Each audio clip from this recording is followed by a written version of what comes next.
According to the U.S. Census Bureau 2013 American Community Survey, last year, Mexican Americans made up 10.94% of the United States. That means about 34,586,088 Mexican Americans. Despite this large number of Mexican Americans throughout the U.S., while growing up, I often felt like I needed to choose whether if I was more American or if I was more Mexican. Because here in America, I was seen as too Mexican, too brown. But in Mexico, I was looked upon as too American, as a gringa, whitewashed. So I finally, throughout my life, I finally made a decision. And a quote that, a Spanish saying that influenced my decision says, ni de aquí, ni de allá, which means not from here, not from there. I'm not Mexican, and I'm not American. I'm Mexican-American. I am both. I am part of the Mexican-American culture. And to represent that culture, I brought in two objects. First, the flag of the United States of America, which represents independence with its colors red, white, and blue. My second object, the flag of Mexico. It's all dirty because it was hanged in my house. But the colors are green, which stands for hope, white for unity, and red for the blood of their heroes. And this represents the nation of Mexico. Being part of the Mexican-American culture means being able to bring two very distinct nations together. Despite their differences, despite the way their lifestyles are, you can bring them together. And I do that. There's a physical border between these two nations, but for me, by disregarding the thought of a border ever existing, I don't have to feel like I need to choose between them, that I can be both. And I'm going to show you how by first telling you the differences between them and then showing you how I combine them both together.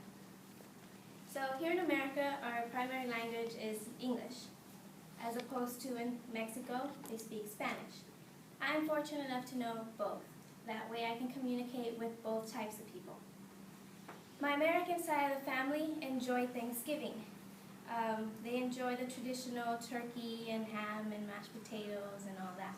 As opposed to my Mexican side of the family enjoy Christmas time, where we have posadas and we celebrate the rebirth of Jesus Christ and have tamales and pozole and all that good stuff. I know, I'm getting hungry too. And while growing up, I grew accustomed to both, and I learned how to collaborate both into my life, as I can celebrate Halloween and the very next day celebrate Dia de los Muertos, as I can enjoy a hamburger but also a burrito. I can watch the World Cup and not have to choose. I can support Mexico and USA.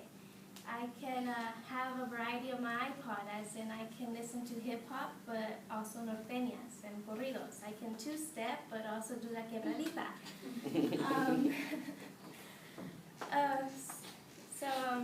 I identify myself as the obvious reason pertaining to an American mother and a Mexican father.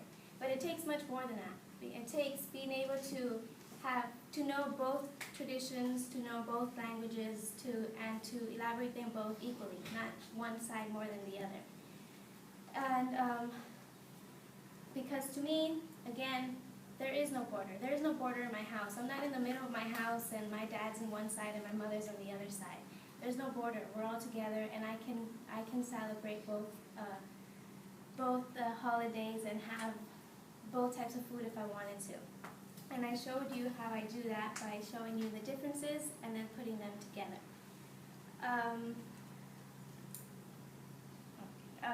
So to conclude this, I just want to let you know that you don't just have to be Mexican and American. I mean, you can be Mexican and Salvadorian or American and Chinese. And if you often get confused like I did, you don't have to choose. You can be both, because in our hearts there are no borders. To me, a border doesn't exist. I can be both. And I am both. I'm not Mexican and I'm not American. I'm Mexican-American.